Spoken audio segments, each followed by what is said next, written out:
अस्सलाम वालेकुम, my name is Mohammad Umar and we are studying introduction to auditing. आज की क्लास में हम बात करेंगे ऑडिट एंड इन्वेस्टिगेशन के बारे में। ऑडिट के बारे में हम थ्रू आउट द कोर्स बात करते आए हैं, लेकिन ऑडिट के जो ऑब्जेक्टिव्स होते हैं वो भी आगे हम डिटेल से पढ़ेंगे।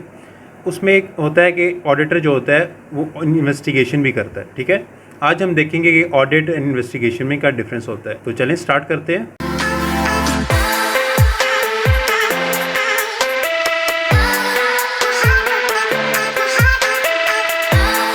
Difference between audit and investigation.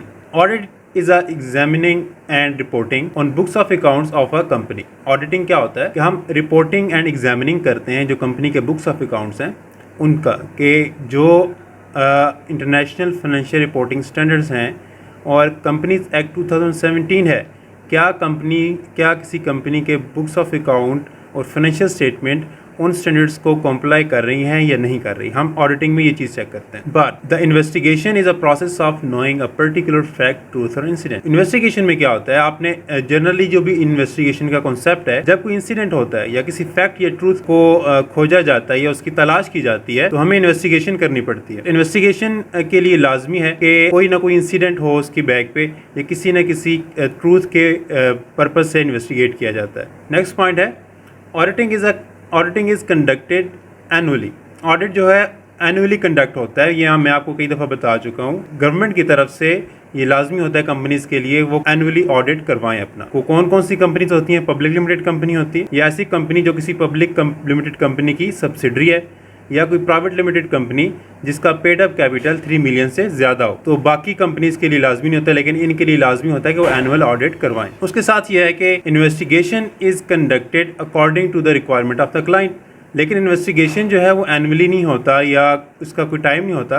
जब क्लाइंट की रिक्वायरमेंट होती है तब इन्वेस्टिगेशन होती है। ऑडिटिंग रिपोर्ट्स एरर या मिस स्टेटमेंट्स, इसमें हम मिस स्टेटमेंट्स के ऊपर या एरर्स के ऊपर फोकस करते हैं, उन्हें रिपोर्ट करते हैं। लेकिन इन्वेस्टिगेशन में हम फ्रॉड के ऊपर फोकस करते हैं। हम देखते हैं कि फ्रॉड हुआ है कि नहीं हुआ। ठीक है, तो जो इन्वेस्टिगेशन होती है also known as fraud auditing. इसको फ्रॉड ऑडिटिंग का मतलब यह है कि फ्रॉड को इन्वेस्टिगेट करने के लिए जो ऑडिट होता है उसको हम फ्रॉड ऑडिटिंग कहते हैं। Before going to that we should know what is fraud.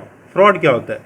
तो नेक्स्ट स्लाइड में हम देखते हैं फ्रॉड की डेफिनेशन। फ्रॉड मीन्स इंटेंशनली और deliberately misrepresentation of financial statements by management और एनी एम्प्लॉय और any third party with objective to cheat other make illegal gain. Fraud का मतलब होता है कि इंटेंशनली जानबूझकर किसी फाइनेंशियल इंफॉर्मेशन को मिस रिप्रेजेंट करना। वो मैनेजमेंट भी कर सकती है और एम्प्लॉयज़ भी कर सकते हैं या कोई भी थर्ड पार्टी कर सकती है जिसके ज़रिए उन्हें इलीगल गेन हासिल हो। हम इसकी टाइप्स की तरफ जाते हैं। There are mainly two types of fraud. First is manipulation and second is misappropriation. Manipulation और alteration of record सेम चीज़ है। तो manipulation में क्या होता है? Manipulation में हमारे पास 3 further categories हैं। The first is deliberate omission, dummy transaction and window dressing। ये हम आगे जाके इसके बारे में बात करते हैं कि क्या चीज़ें। और जो misappropriation है वो 2 तरह की होती है, misappropriation of cash and misappropriation of goods। इसको हम misappropriation of assets भी कहते हैं। देखते हैं manipulation क्या होता है। मैनिपुलेशन और अल्टरेशन ऑफ रिकॉर्ड्स, इसमें जो फर्स्ट ऑफ ऑल हमारे पास जो इसकी कैटेगरी वो है डेलिब्रेट ओमिशन। डेलिब्रेट ओमिशन मतलब जानबूझकर ओमिट करना। नॉट रिकॉर्डिंग ट्रांजैक्शंस, कोई ट्रांजैक्शन है जो ज़रूरी है, कंपनी के लिए ज़रूरी है, या आपके पास कोई ऐसा रिकॉर्ड है उसको आपने रिकॉर्ड करना चाहिए लेकिन आपने उसको रिकॉर्ड नहीं किया क्योंकि आपने कोई ना कोई प्रॉब्लम की हुई है जिस वजह से आप उन चीज़ों को रिकॉर्ड नहीं कर रहे। आप मैनिपुलेट कर रहे हैं, चीज़ों को तावील कर रहे हैं, अपनी मर्ज़ी से चेंज कर रहे हैं। दूसरे नंबर पे है डमी ट्रांजैक्शन। कोई ऐसी ट्रांजैक्शन जो कि फिजिकली और एक्चुअली हमारे पास नहीं है, कोई ट्रांजैक्शन हुई नहीं है। कैशियर ने, अकाउंटेंट ने, जो भी ये चीज़ अकाउंट संभाल रहा है उसने एक डमी ट्रांजैक्शन रिकॉर्ड कर दी अपना वो जुर्म छुपाने के लिए। जो लास्ट है विंडो ड्रेसिंग, ये अक्सर जो होता है टॉप लेवल मैनेजमेंट करती है। इसकी डेफिनेशन क्या है? It means presentation of accounts in such a way that it shows the better financial position than the actual position. इस तरह होता है कि विंडो ड्रेसिंग कंपनीज करती हैं ताकि उनकी जो फाइनेंशियल पोजीशन है वो मार्केट में बेटर पोजीशन लोगों को नजर आए, ताकि उसके बदले उनको वो बेनिफिट्स मिल सकें। बैंक से लोन लेना है, अगर आपकी फाइनेंशियल पोजीशन अच्छी होगी तो आपको बैंक से लोन मिलेगा। अगर आपकी फाइनेंशियल पोजीशन अच्छी होगी, स्टेक होल्डर्स या आपके शेयर होल्डर्स आपकी तरफ अट्रैक्ट होंगे। आपकी फाइनेंशियल पोजीशन अच्छी होगी तो बोर्ड ऑफ डायरेक्टर्स जो हैं वहाँ पे आपका री इलेक्शन जो होता है वो उसकी चांसेस ज़्यादा होते हैं। इसलिए आप कंपनीज की प्रायोरिटी होती है कि हम अपनी बेटर पोजीशन शो करें। यहाँ पे हमने ये बात कर ली कि टॉप मैनेजमेंट करती है, बोर्ड ऑफ डायरेक्टर्स जो होते हैं वो विंडो ड्रेसिंग करते हैं, ठीक है। अब देखते हैं जो विंडो ड्रेसिंग है वो कैसे की जाती है। विंडो ड्रेसिंग करने के लिए हमने 4 काम करने हैं, ठीक है। 4 काम कौन से करने हैं? Over statement of assets, under statement of liabilities and over statement of profit and under स्टेटिंग expenses. ये 4 काम ऐसे हैं जिनके ज़रिए हम अपनी वीक पोजीशन को स्ट्रॉन्ग शो करते हैं। गालिबन लेक्चर 2 में हमने इस बारे में बात की थी कि बोर्ड ऑफ डायरेक्टर्स जो होते हैं वो अपनी वीक पोजीशन को छुपाकर स्ट्रॉन्ग पोजीशन बताते हैं। इसमें ओवर स्टेटमेंट ऑफ एसेट्स जब आप करते हैं तो आपकी एसेट साइड हैवी नज़र आती है, आप अपनी जो है ना कंपनी की पोजीशन वो स्ट्रॉन्ग नज़र आती है। लेकिन जब अंडर स्टेट करते हैं लायबिलिटीज़ को, मतलब कि आपके ऊपर कोई बर्डन नहीं है, आपकी पोजीशन अच्छी नज़र आ रही है। और फिर जब प्रॉफिट एंड जो पीएल की बात करें, प्रॉफिट एंड लॉस अकाउंट की, वहाँ पे आप प्रॉफिट ज़्यादा शो करते हैं। जो आपको रेवेन्यू या आपके अकाउंट रिसीवेबल्स जो हैं, सेल्स अभी रियलाइज़ नहीं हुई, आपने वो रिसीव ही नहीं की, आपने पहले ही उन्हें रिकॉर्ड कर दिया, या आपके जो एक्सपेंसेस हैं आपने उन्हें ओमिट कर दिया, उन्हें भी डेलिब्रेटली आपने ओमिशन की और वो शो ही नहीं करवाई। इसे कहते हैं मैनिपुलेट करना, खुद से चीज़ों को बदल के चीज़ों को अच्छा करके दिखाना या अपनी मर्जी का करके दिखाना, ठीक है। इसको कहते हैं मैनिपुलेशन। नेक्स्ट है miss appropriation of assets. Miss appropriation of assets क्या होता है कि जो कंपनी के एसेट्स हैं उनको मिस एप्रोप्रिएट की जाए। ट्रांजैक्शन तो हुई है, आपने खुद से नहीं बनाई, लेकिन आपने उन्हें मिस एप्रोप्रिएट किया है, इल्लीगल गेन हासिल किया है, वहाँ से पैसे चुरा लिए हैं, चोरी कर लिया, और उसको छुपाने के लिए आप उसके ऊपर मिस एप्रोप्रिएट ट्रांजैक्शन करते जा रहे हैं, जो अकाउंटिंग पॉलिसीज़ हैं उनको वायलेट करते हैं। Miss appropriation of cash and miss appropriation of goods, 2 तरह की इसके अंदर मिस एप्रोप्रिएशन होती है। कैश में किस तरह करते हैं? Inflating cash payments and suppressing cash receipts. याद रहे, कैश में जब भी मिस एप्रोप्रिएशन होती है तो पेमेंट वाली साइड और रिसीट वाली साइड्स पे होती है। पेमेंट वाली साइड जब होती है तो वहाँ पे हम कैश को ज़्यादा करके दिखाते हैं। लेक्चर 1 में मैंने इसकी एग्जाम्पल दी थी कि आपने कोई चीज़ पेमेंट करनी है तो कंपनी को ज़्यादा करके दिखाएंगे कि ये चीज़ हमें महंगी मिली है, लेकिन एक्चुअल में उसकी प्राइस उतनी नहीं होती, और जो ऊपर वाला एक्स्ट्रा अमाउंट है वो आप अपनी पॉकेट में डाल लेते हैं। तो inflating cash payments, for example payment against fictitious vouchers. आपने फेक वाउचर बनाया, जिसकी फॉर एग्जांपल आप एक वाउचर बनाते हैं कि जी मेरी जो ऑफिस का प्रिंटर ख़राब हो गया था, मैंने उसका काम करवाया, और पैटी कैश से जाके पैसे ले लेते हैं। अब कौन आके इस चीज़ को इन्वेस्टिगेट करे कि आपने वाकई प्रिंटर ठीक करवाया या नहीं। सप्रेसिंग कैश रिसीट्स, मतलब कि आपने जो कंपनी की सेल्स होती हैं, तो जो अकाउंटेंट या कैशियर है वो कैश को कम करके दिखाए। First is teeming and leading. Teeming and leading में क्या होता है, जो कैशियर है उसके पास फॉर एग्जांपल क्लाइंट ए आया है, क्लाइंट ए ने उसको 500 पेमेंट की है किसी सर्विस के अगेंस्ट। 500 रुपीज़ कैशियर ने जो उसको ने लिए, उसने वो अपनी पॉकेट में डाल लिए और कोई ट्रांजैक्शन रिकॉर्ड नहीं की उस वक्त तक जब तक कस्टमर बी ने आके पेमेंट नहीं की। जब कस्टमर बी आके 500 की पेमेंट करेगा, वो उस वक्त ट्रांजैक्शन करेगा कस्टमर ए की। कस्टमर ए की ट्रांजैक्शन करेगा, मतलब कस्टमर ए की ट्रांजैक्शन में डिले इसलिए कर रहा है कि किसी और कस्टमर के पैसे मुझे मिलें, तो वो मैं कंपनी के खाते में डालकर फिर उसकी ट्रांजैक्शन कर दूँ। जो 500 है वो मैं इस तरह से चलाता रहूँ, और ये चेंज चलती रहती है। जब सी आता है तो बी की ट्रांजैक्शन होती है। अब सी कस्टमर आया, उसने 500 दिए, तो अब सी की ट्रांजैक्शन नहीं होगी रिकॉर्ड के अंदर कि सी ने हमें इतनी पेमेंट कर दी है, लेकिन उस वक्त बी की ट्रांजैक्शन होगी। पेमेंट जो रिकॉर्डिंग होती है ट्रांजैक्शंस की वो डिले होती है। मिस अप्रोप्रिएशन करते हैं अकाउंटिंग पॉलिसीज़ का, रिकॉर्डिंग जो है वो डिले करते हैं, और वो जो 500 का वो जो उन्होंने निकाला था वो चेन चलती रहती है आगे तक, और इस तरह की जो फ्रॉड्स होते हैं उनको पकड़ना भी मुश्किल होता है। उसके अलावा क्या होता है, फिक्टिशियस रिबेट और डिस्काउंट। आपने किसी को रिबेट कर दिया, ठीक है, या डिस्काउंट दे दिया। आपने ऐसे किया, कस्टमर को कहा कि जी हम कस्टमर ने कहा कि मुझे यहाँ पे 10%, 15% या 20% डिस्काउंट चाहिए, या 5% चाहिए, जितना भी डिस्काउंट चाहिए। आपने कस्टमर को डिस्काउंट नहीं दिया, उससे पूरी पेमेंट ली और कंपनी के रिकॉर्ड में डाला हमने कस्टमर को डिस्काउंट पे जो है ना वो चीज़ें जो है सेल की हैं। अब जो डिस्काउंट पे सेल किए हैं कस्टमर से, तो आपने पूरी पेमेंट ली है, और ऊपर वाले पैसे जो होते हैं वो कैशियर अपनी पॉकेट में डाल लेता है। इस तरह से फ्रॉड किए जाते हैं कंपनीज़ के अंदर। तो ये से हम कहते हैं कैश मिस एप्रोप्रिएशन। नेक्स्ट आता है मिस एप्रोप्रिएशन ऑफ गुड्स। उसमें क्या होता है, goods received but not recorded. आपकी कंपनी में गुड्स आई हैं, मैंने जिस तरह आपको गालिबन पहले भी बताया था, कंपनी में जब गुड्स आती हैं तो गुड रिसीविंग नोट बनता है, GRN, ठीक है। उसके ऊपर लिखा जाता है कि इतनी गुड्स रिसीव हुई हैं। आपने कंपनी से जब गुड्स कंपनी में आई हैं तो आपने वहाँ कम रिसीविंग लिखी है, यहाँ पे जो रिकॉर्ड में आपने उसमें एंट्री डाली है वहाँ थोड़ी गुड्स की डाली है और ऊपर वाली गुड्स जो है वो आपने बाहर सेल कर दी, जो भी उसका किया, आपने ट्रांजैक्शन को मिस अप्रोप्रिएट कर दिया। फिर गुड्स स्टोलन, जो कंपनी की इन्वेंट्री पड़ी है वहाँ से, उसमें लाजिम बात है कंपनीज के अंदर इन्वेंट्री बहुत ही कीमती और महंगी चीज़ें पड़ी होती हैं, वहाँ से कुछ चोरी कर लिया और उसको रिकॉर्ड में शो नहीं किया आपने। या गुड्स पार्टली रिकॉर्डेड, ठीक है, जो एक तो मैंने कहा रिकॉर्ड ही नहीं की और एक में जो मैंने बात की थी थोड़ी सी रिकॉर्ड की और कुछ रिकॉर्ड नहीं की।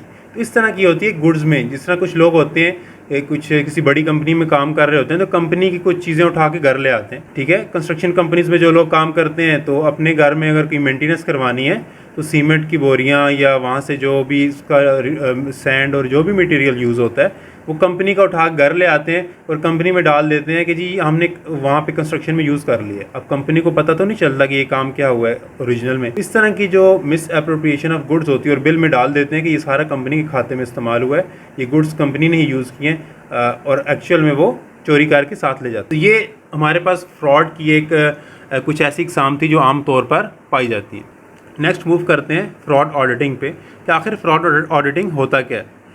Fraud audit is unlike financial audit. Financial audit जो होता है आम तौर पर जिसकी हम पहले बात करते रहे, ये उस तरह का नहीं होता। It is more mind set than methodology. Financial audit में हम आगे पढ़ेंगे स्टेजेस ऑफ ऑडिट, जिसमें हम उसकी कंप्लीट मेथडोलॉजी पढ़ेंगे। तो फाइनेंशियल ऑडिट में एक मेथडोलॉजी होती है जिसमें उसको फॉलो किया जाता है, या IFRS के स्टैंडर्ड जो कंपनीज एक्ट 2017 होता है उसको देखा जाता है कि ये कंप्लाई हो रहा है या नहीं। लेकिन इसमें माइंड सेट होता है कि फ्रॉड डिटेक्ट करना है, फ्रॉड को ढूंढना है। Second point, fraud auditors are unlike financial auditors. वही बात, fraud auditors focus on exceptions, accounting irregularities and patterns of conduct, not on error और ओमिशन। एरर और ओमिशंस के ऊपर वो फोकस नहीं करते, वो किस पे करते हैं, जहाँ पे इरेगुलेटरीज की जाती हैं, जहाँ पे चीज़ें इरेगुलर हैं, पहले ऐसा नहीं था अब आ गया, एक्सेप्शंस आ गई, कोई आउटलायर आ गया, कुछ ऐसा एक्सपेंस रिकॉर्ड हो गया जो पूरा पिछले सालों में कंपैरिजन करते हैं, पहले कभी एक्सपेंस नहीं आया, तो ये कौन सा पर्टिकुलर एक्सपेंस है। ये एक्सेप्शंस जो होती हैं उनके ऊपर फोकस करते हैं। और पैटर्न ऑफ कंडक्ट के जो कंपनी का इंटरनल कंट्रोल सिस्टम है, किस तरह से चीज़ों को कंडक्ट किया गया है, इन चीज़ों के ऊपर उनका फोकस होता है। Fraud audit is learn primarily from experience. जो मेन इंपॉर्टेंट पॉइंट है कि फ्रॉड ऑडिटिंग जो है वो एक्सपीरियंस के जरिए सीखी जाती है, ठीक है, not from audit text books और लास्ट ईयर वर्क पेपर्स। मतलब कोई रिसर्च पेपर या ऑडिट रिपोर्ट्स हैं या टेक्स्ट बुक्स हैं, वहाँ से आप फ्रॉड ऑडिटिंग नहीं सीख सकते। जितना एक्सपीरियंस बढ़ता जाएगा उतना आप फ्रॉड ऑडिटिंग को समझते जाएंगे। Learning to be a fraud auditor means learning to think like a thief. लाज़मी बात है, जब आप किसी चोर को पकड़ रहे होते हैं, फ्रॉड को पकड़ रहे होते हैं, तो आप पहले सोचते हैं कि इस सिस्टम के अंदर कमज़ोरियाँ कहाँ पे हैं, थीफ किस रास्ते से, चोर किस रास्ते से घुस सकता है और कहाँ से चोरी, कौन कौन सी चीज़ें चुरा सकता है। आपको उसकी तरह सोचना पड़ता है, तब आप चोर को पकड़ते हैं। Where are the weakest link in the chain of internal control. Weak point कहाँ पे हैं। फ्रॉड ऑडिटिंग की हम कंटिन्यू कर रहे हैं। नेक्स्ट पॉइंट है, from an audit perspective, fraud is intentionally misrepresenting financial facts of material nature, while from a fraud audit perspective, fraud is intentionally misrepresentation of financial facts। देखें यहाँ पे इसमें जो डिफरेंस आ रहा है ना, वो सिर्फ इस चीज़ का है कि मटेरियल नेचर और दूसरे का आ रहा है कि जो ऑडिट पर्सपेक्टिव होता है वहाँ पे हम देखते हैं कि किसी किस्म की मटेरियल मिस्टेक है, मटेरियल के ऊपर फोकस होता है। लेकिन फ्रॉड ऑडिट में मटेरियल या इस तरह की चीज़ों को नहीं देखा जाता है। डजेंट मैटर कि कितनी बड़ी मिस्टेक है या कितनी छोटी मिस्टेक है, छोटी सी भी वीकनेस जो होती है वो भी प्रॉब्लम क्रिएट कर सकती है। And next point is frauds are committed for economic, egocentric, ideological and psychotic reasons. Of the four the economic motives is more common. जो फ्रॉड किया जाता है, फ्रॉड कमिट करने की कौन कौन सी वजूहत होती हैं। जो पहली वजह है वो इकोनॉमिक रीज़न है कि जो फ्रॉड करने वाला है, कैशियर है, मैनेजमेंट का के अंदर कोई बंदा है, मैनेजर है, जो भी है, उसकी इकोनॉमिक रीजंस है। उसने चोरी किया है कोई पैसा कंपनी का, तो अपनी इकोनॉमिक रीजंस की वजह से किया है। या फिर ईगोसेंट्रिक, उसकी नेचर ही ऐसी है, वो ईगोसेंट्रिक, उसका प्रॉब्लम है कि वो पैसों को देख के उससे रहा नहीं जाता और उसने पैसे चोरी करने हैं। वो देखता है कि अगर मेरे पास ये चीज़ आ गई है, मिसाल के तौर पे किसी और के पास पैसा देख के रहा नहीं जाता, हसद होता है, ठीक है। तो उस वजह से वो कहता है कि क्यों ना मैं भी इससे चुरा लूँ, मैं भी कंपनी के लिए इतना काम करता हूँ, मुझे सैलरी के अलावा मिलता क्या है यहाँ से। तो जब उस सैलरी से ज़्यादा सोचने शुरू होता है तो फिर वो अपने लिए अपनी ईगो को सेटिस्फाई करने के लिए वहाँ से फ्रॉड करता है। थर्ड पॉइंट है आइडियोलॉजिकल। कुछ लोग होते हैं जिनकी आइडियोलॉजी ये होती है कि पैसे कहीं ना कहीं से बनाओ, चोरी करो, डाका डालो, जो मर्ज़ी करो, ठीक है। वो आइडियोलॉजिकली फ्रॉड करते हैं। और साइकोटिक वो होते हैं जिनको साइकोलॉजिकली प्रॉब्लम होता है। इस तरह से कुछ होते हैं ना लोग, फॉर एग्जांपल कोई मरीज़ हो जिसको डॉक्टर ने मीठा खाने से मना किया हो, लेकिन साइकोलॉजिकली बड़ा मुश्किल होता है, उसके सामने अगर मीठा रख दिया जाए तो उसका दिल चाहता है कि मैं ये खा लूँ। इसी तरह से जो फ्रॉड करने वाले होते हैं जिनका साइकोलॉजिकल प्रॉब्लम होता है, वो क्या करते हैं, उनके सामने जब मौका आता है किसी चीज़ को चोरी करने का या फ्रॉड करने का, तो वो क्या करते हैं, उनसे रहा नहीं जाता। वो चाहते हैं कि यहाँ से हम कुछ निकाल लें अपना हिस्सा भी। तो ये रीजंस होते हैं, जिनमें से सबसे अहम क्या है, इकोनॉमिक मोटिव। इकोनॉमिक मोटिव के लिए लोग करते हैं। अच्छा, fraud tends to encompass a theory structure around motive, opportunity and benefit. जहाँ पे फ्रॉड ऑडिटर को नज़र आता है कि यहाँ पे कोई बेनिफिट निकल रहा है, यहाँ पे कोई अपॉर्चुनिटी बन रही है या किसी किस्म का मोटिव है, वहाँ पे फ्रॉड ज़्यादा उसकी तरफ उसका रुझू होता है। जो फ्रॉड करने वाला है वो उसका बेनिफिट्स की तरफ होता है। तो इसलिए आप कंपनी के अंदर देखते हैं कहाँ कहाँ से कोई बेनिफिट हासिल कर सकता है, तो वहाँ से फ्रॉड के चांसेस भी वहीं पे होते हैं। देखें, चोर दरवाज़ा जहाँ पे होगा ना, तो आप पहले चोर दरवाज़ा ढूंढेंगे, ठीक है, जहाँ से चोर दाखिल हुआ है। जब आपको वो जगह मिल जाएगी तो फिर आपको सारी स्टोरी समझ आ जाएगी कि चोर ने चोरी कैसी की। नेक्स्ट पॉइंट की तरफ मूव करते हैं। Fraud in computerise accounting environment can be committed at any stage of processing. देखिए, कंप्यूटराइज चीज़ें वो हम सिस्टम बनाते इसलिए कि फ़्रॉड ना हो सके, लेकिन वो किसी भी स्टेज के ऊपर, किसी भी प्रोसेस के स्टेज के ऊपर फ्रॉड हो सकता है। देखें, 3 प्रोसेस बताए गए हैं, इनपुट, थ्रूपुट और आउटपुट। 3 प्रोसेस हैं जहाँ एक तो आप जहाँ इनपुट करते हैं, दूसरा आप जहाँ पे एक ट्रांजैक्शन से दूसरी ट्रांजैक्शन में पुट करते हैं, मतलब प्रोसेस के अंदर ड्यूरिंग प्रोसेस, और तीसरा आउटपुट। इनपुट फ्रॉड्स में क्या होता है, इंटरिंग फॉल्स और fraudulent data are the most common. मतलब ज़्यादातर लोग जो है वो इनपुट फ्रॉड करते हैं कि गलत डाटा पुट करके इनपुट वाली साइड से ज़्यादा फ्रॉड किया जाता है, जो कि कॉमन मिस्टेक है।